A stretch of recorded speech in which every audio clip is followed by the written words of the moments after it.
तो चाय की भट्ठी में चली गई।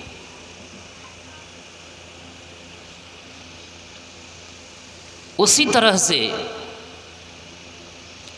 पढ़ाई होती है स्कूल कॉलेज में, आप अपने घर में भी पढ़ सकते हैं धर्मशास्त्रों को, लेकिन जीवन की गढ़ाई होती है आदर्शवान संत महापुरुषों की शरण में, संगति में। शबरी माता कुकाठ की तरह थी, जिसकी परिछाई भिरने से भी लोग छुआछूत मानते थे, लेकिन अच्छे कुशल कर्मकार संत सदगुरु मातंग ऋषि रूपी बढ़ई के हाथ में शबरी माता अपने आप को समर्पित कर देती है। तो सुना आपने कि लकड़ी को गढ़ने वाला बढ़ई होता है, कर्मकार होता है, सोना को गढ़ने वाला स्वर्णकार कहलाता है,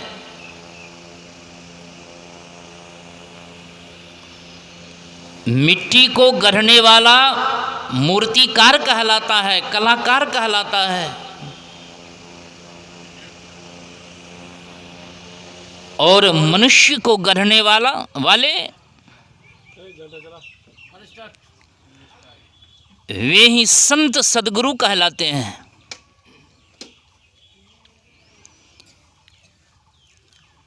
जिनके संबंध में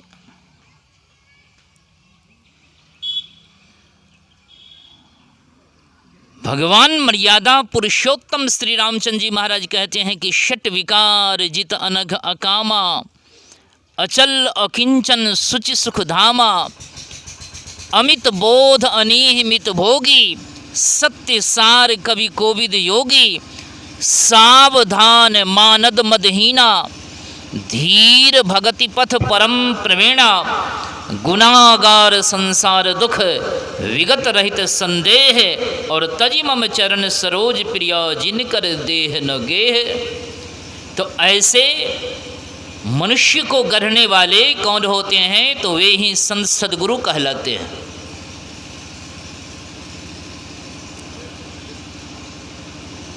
जिनको संत सदगुरु ने अपने हाथों से गढ़ दिया,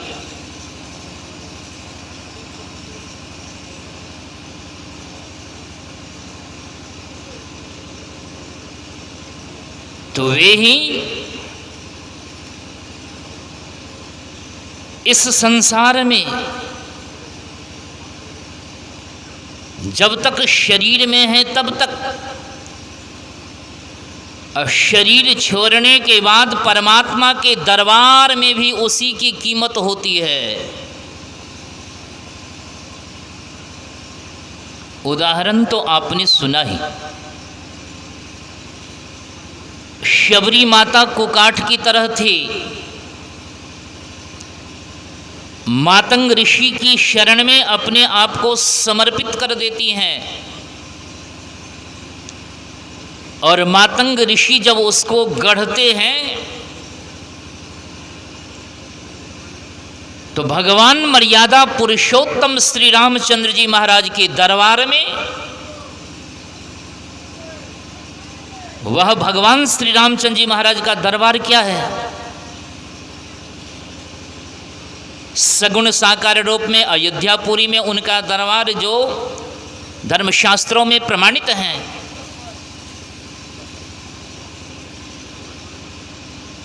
लेकिन भगवान श्री रामचंद्र जी महाराज का वह असली दरबार क्या है?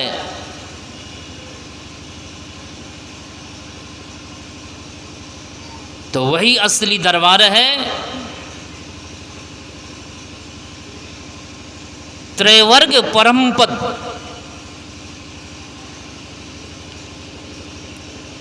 वही परम पद, उसी को अमर पद भी कहते हैं,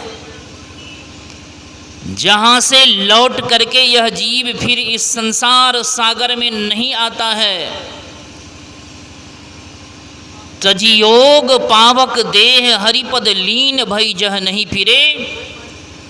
इंद्रलोक से भी लौटना पड़ता है,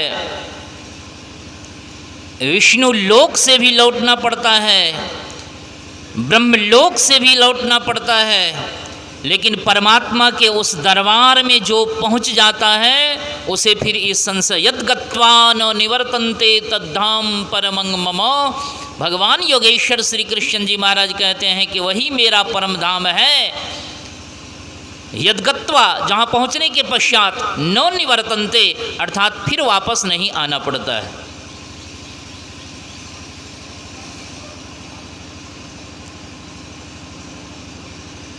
तो पढ़ाई होती है स्कूल कॉलेज में और जीवन की गढ़ाई होती है आदर्शवान संत महापुरुषों की शरण में। आप पढ़े लिखे हैं, अपने घर में भी धर्मशास्त्रों को आप पढ़ सकते हैं, लेकिन वह पढ़ना हुआ, वह हरि कथा नहीं हुई। भगवान शंकर गवाही हैं कि मिन सत्संग न हरि कथा और तेहि भी न मोह न भाग। उससे आपकी अज्ञानता दूर नहीं होगी, आपका भ्रम समाप्त नहीं होगा।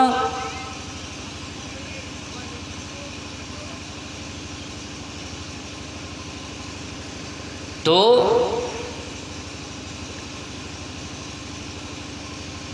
इस सत्संग की क्या आवश्यकता है? इस श्राद्ध, वार्षिक श्राद्ध के शुभ अवसर पर जो यहाँ सत्संग का कार्यक्रम रखा गया है, इसकी क्या आवश्यकता है?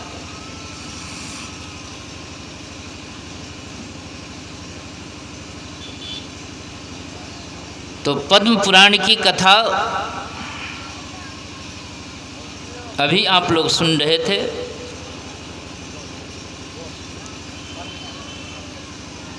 कि प्राचीन काल में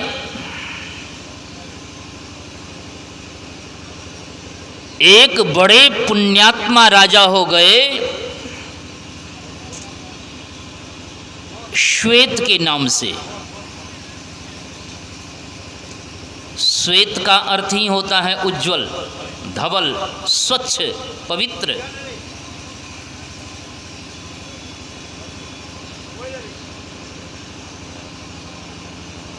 अपने जीवन में उन्होंने पूजा पाठ, यज्ञ, व्रत, तीर्थदान, ये ही शुभ कर्म है।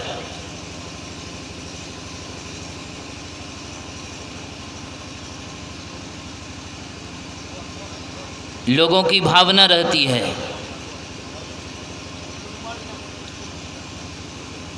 कि पूजा पाठ, यज्ञ, व्रत, तीर्थदान इत्यादि शुभ कर्म हैं।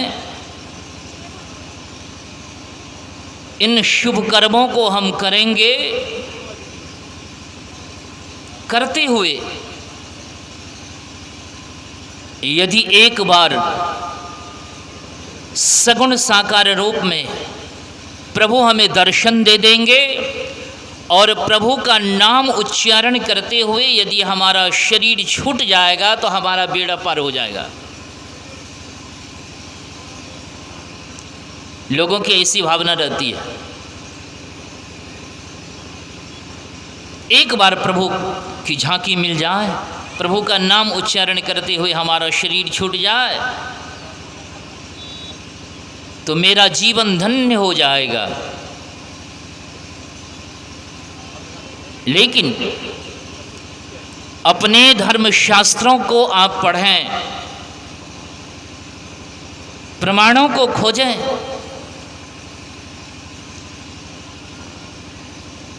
भगवान विष्णु को अपनी पीठ पर बिठाकर तीनों लोकों में भ्रमण करवाने वाले कौन? तो गरुड़ जी।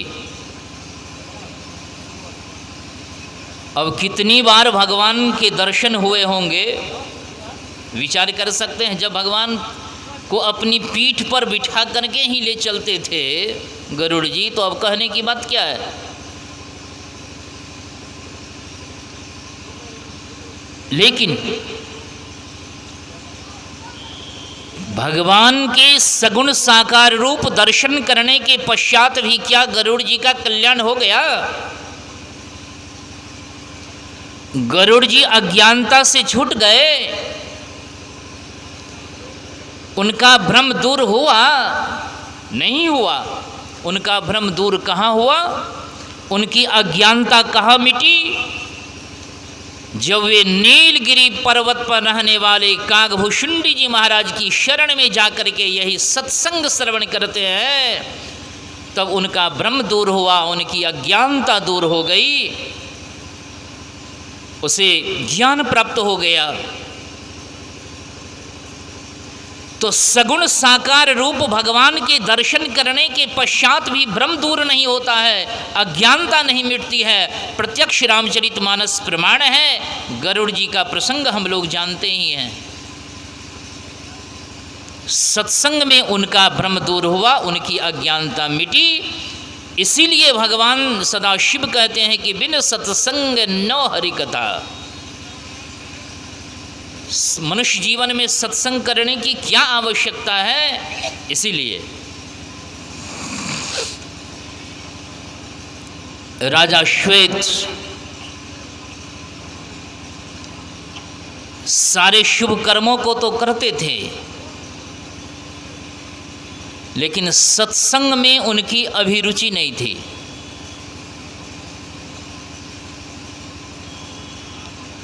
अपने जीवन में कभी आदर्शवान संत महापुरुषों की शरण उन्होंने ग्रहण नहीं की, न तो सत्संग किया, न तो अपने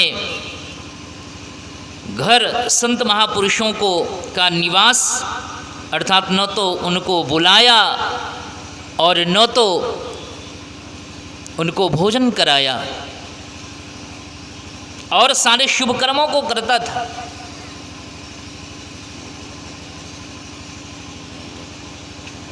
लक्ष्मण जी ने बड़ा ही सुंदर कौशल्या माता से कहने की कृपा की। लक्ष्मण जी ने कहा कि माँ,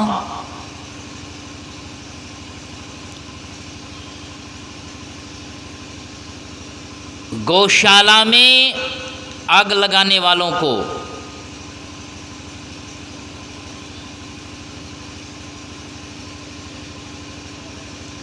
सद्विप्र ब्राह्मण के घर में आग लगाने वालों को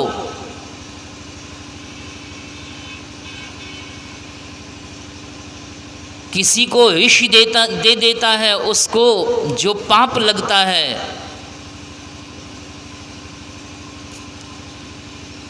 कहते कहते कहते कहते लक्ष्मण जी यहाँ तक कहते हैं कि हे माते, जे नहीं साधो संग अनुरागे, अपरमारथ पथ विमुख अभागे।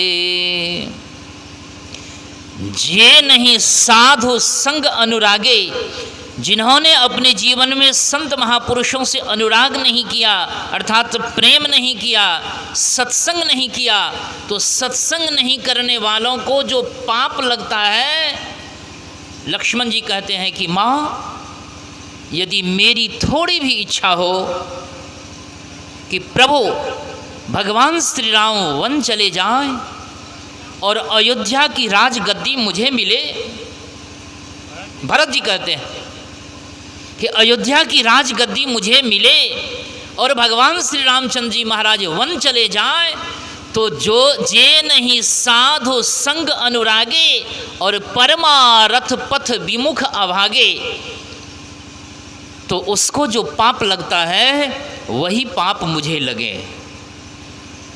बात साबित हो गई, बात सत्य हो गई कि सत्संग नहीं करने वालों को जो पाप लगता है, भरत जी कहते हैं कि वही पाप हमें लगे।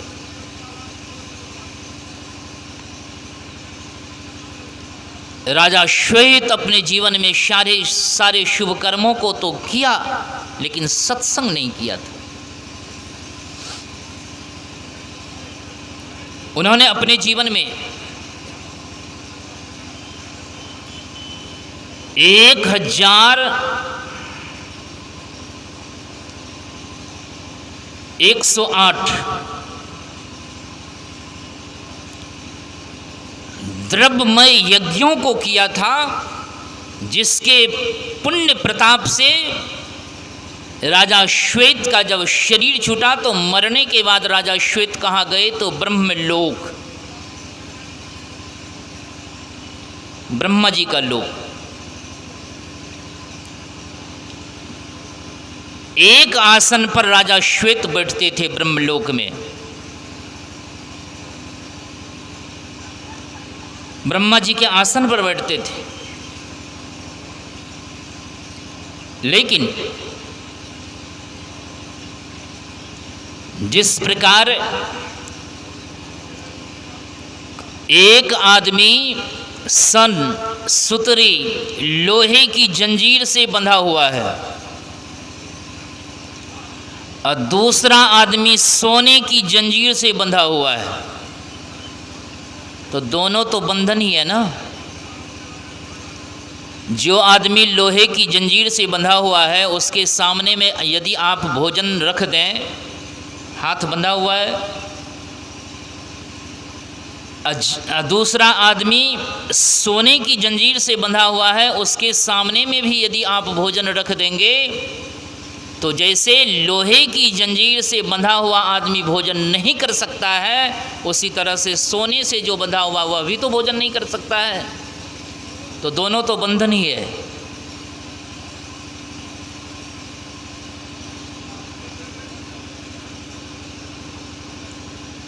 स्वर्ग वैकुंठादि के रूप में, स्वर्ग वैकुंठादि जो प्राप्त होते हैं शुभ कर्मों को करने के पश्चात, योगेश्वर भगवान श्री कृष्ण जी महाराज कहते हैं कि अर्जुन वह भी बंधन ही है, स्वर्ग भी बंधन ही है। इसलिए करना क्या है, निस्त्रय गुण्यो भवार्जुनो, हे अर्जुन तुम तीनों गुणों से ऊपर उठो, रजोगुण सतोगुण और तमोगुण, तीनों गुण से अपने आप को ऊपर उठाओ। निस्त्रय गुण्यो भवार्जुनो,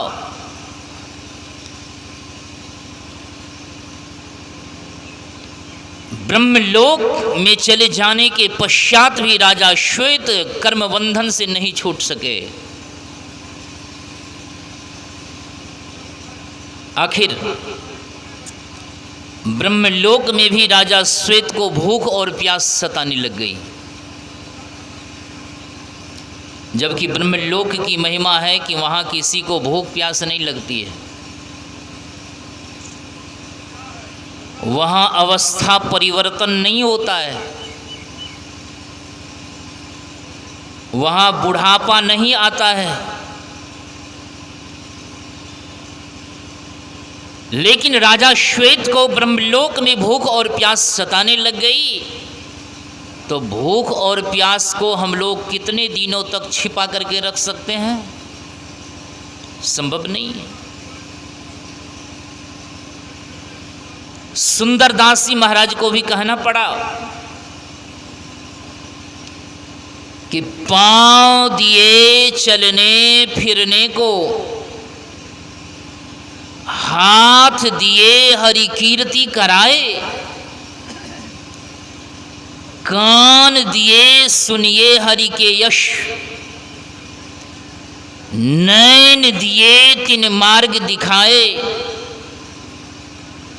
नाक दिए मुख शोभन ताकन है, जीव दिए जगदीश ही गाए, सुंदर साज दिए परमात्मा, पर पेट दिए बड़ पाप लगाए।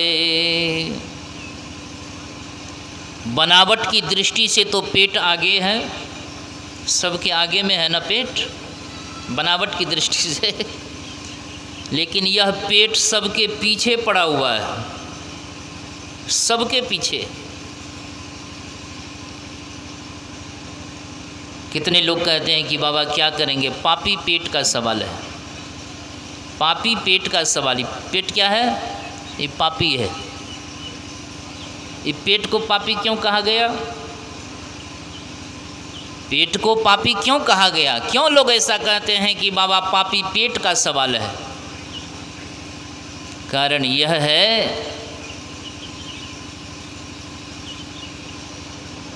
इस पेट के ही चलते कारण संसार में जितने पाप होते हैं, जितने पाप होते हैं, सारे पापों का केंद्र बिंदु यह पेट ही है। इसलिए पेट को पापी कहा गया। पापी पेट का सवाल। राजा श्वेत को भूख और प्यास सताने लग गई। एकांत में जाकर के ब्रह्मा जी से निवेदन करते हैं। ब्रह्मा जी आश्चर्य भरे शब्दों में कहते हैं कि राजन, हमारे ब्रह्मलोक में और भूख प्यास, खैर कोई बात नहीं है, आपको भूख प्यास सता रही है तो लीजिए मेरा पुष्पक विमान। पुष्पक विमान प्रदान करते हैं ब्रह्मा जी, और जाइए, आपने अपने जीवन में सारे शुभ कर्मों को तो किया है, लेकिन जे नहीं साधु संग अनुरागे, आपने आदर्शवान संत महापुरुषों का सत्संग नहीं किया, संगति नहीं की, जिसका परिणाम स्वरूप मृत्युलोक में प्रत्यक्ष है। आपका शरीर, आपकी लाश अभी भी मृत्युलोक में नदी के किनारे पड़ी हुई है, कोई जीव जंतु नहीं खाया है। लीजिए मेरा पुष्पक विमान और जाइए मृत्युलोक में, अपनी ही लाश का मांस, और बगल में एक नाली बहती है, उस नाली का पानी आप पी करके और फिर आ जाइए इस ब्रह्मलोक में। सोच सकते हैं, विचार कर सकते हैं कि किसी को माननीय प्रधानमंत्री जी की कुर्सी प्राप्त हो जाए, हवाई जहाज भी उपलब्ध हो जाए,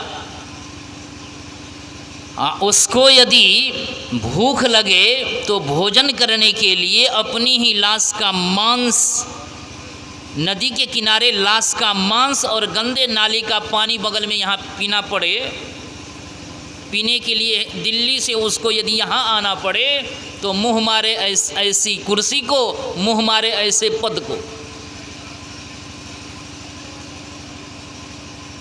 राजा श्वेत आते हैं इस मृत्यु लोक में और प्रत्येक दिन अपनी ही लाश का मांस भोजन करते हैं, गंदे नाली का पानी पी करके, और फिर चले जाते हैं ब्रह्मलोक में। दूसरे दिन जब आते हैं तो देखते हैं कि जहाँ का मांस कल मैंने खाया, तो वो मांस आज, वह लाश भी आज भरी पड़ी है। कई दिनों तक ऐसा चला, बड़े चिंतित हो गए। ब्रह्मा जी से फिर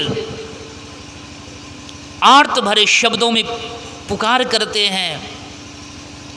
ब्रह्मा जी ने कहा कि राजन, जब कभी मृत्यु भुवन में आपको महर्षि अगस्त की संगति मिल जाएगी, उनका सत्संग मिल जाएगा, जब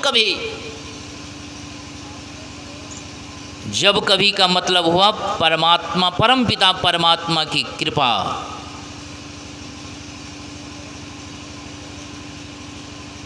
जब द्रवहि दीन दयाल राघव साधु संगति पाइये, जहि दरस परस समागमादिक पाप राशि नसाइये, जिनके मिले दुख सुख समान अमानतादिक गुण भय, मदमोह लोभ विषाद क्रोध सुबोध ते सहजहि गए।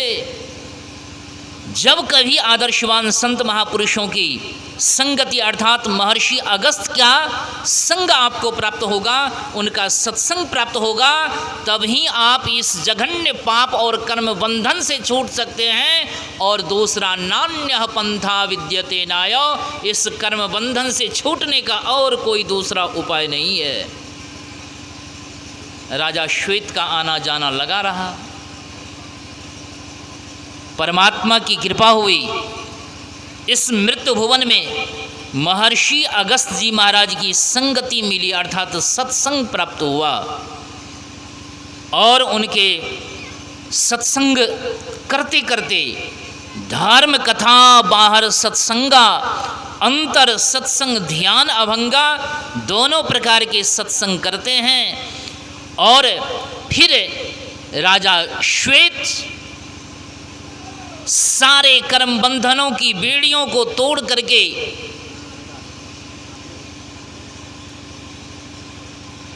स्थूल शरीर की बेड़ी, सूक्ष्म शरीर की बेड़ी, कारण महाकारण, यहाँ तक कि केवल्य चेतन शरीर की भी बेड़ियों को तोड़ करके उस कैवल्यातीत में यथा नद्यः स्यन्धमाना समुद्रस्थं गच्छन्ति नाम रूपे विहाय तथा विद्वान नाम रूपादि मुक्तः परात् परं पुरुषमुपैति दिव्यम की दशा प्राप्त कर लेते हैं। राजा श्वेत का परम कल्याण हो गया। ब्रह्मलोक में जाने के पश्चात भी राजा श्वेत का कल्याण नहीं हुआ। राजा श्वेत का कल्याण कहाँ हुआ? तो आदर्शवान महर्षि अगस्त जी महाराज की शरण में अर्थात सत्संग में उनका परम कल्याण हुआ। तो यहाँ पर जो यह वार्षिक श्राद्ध के शुभ अवसर पर यह सत्संग का आयोजन रखा गया है, इस सत्संग की क्या आवश्यकता है तो सारांश में अभी आप लोगों ने श्रवण किया।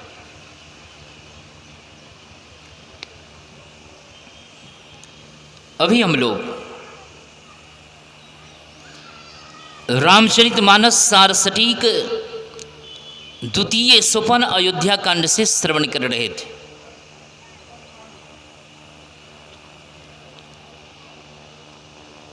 राजा दशरथ अपने शरीर का परित्याग करते हैं भगवान श्री रामचंद्र जी महाराज के वियोग में।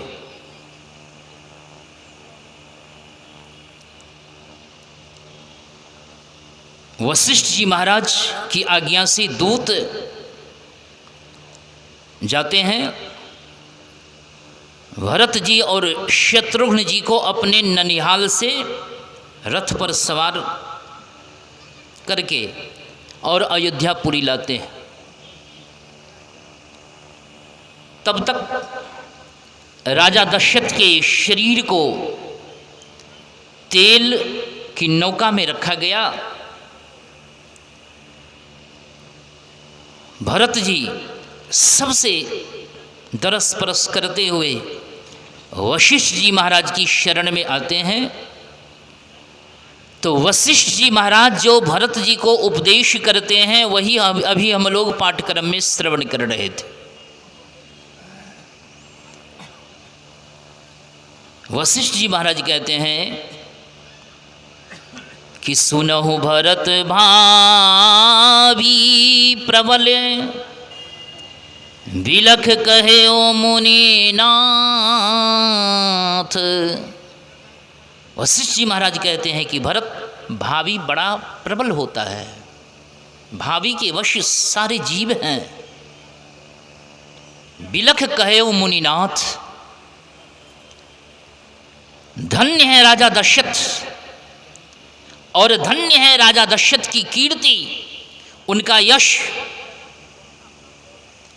जो आज वशिष्ठ जी ऐसे जो महाप्राज्ञ हैं, महापुरुष हैं, बिलख कहे हो मुनिनाथ, राजा दशरथ की कीर्ति, राजा दशरथ के यश को स्मरण करके और वशिष्ठ जी महाराज ऐसे महापुरुष भी आज विलख रो रहे हैं।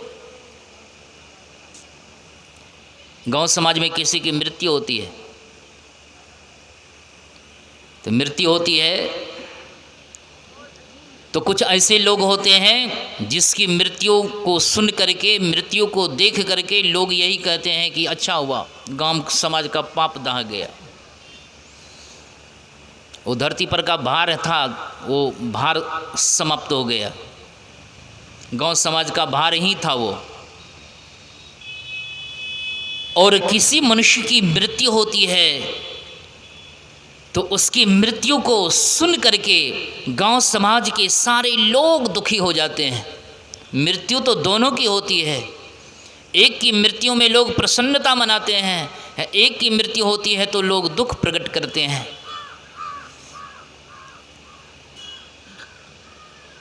भरत जी बिलख कहे ओ मुनिनाथ, हानि लाभ जीवन मरण यश अपयश विधि हाथ।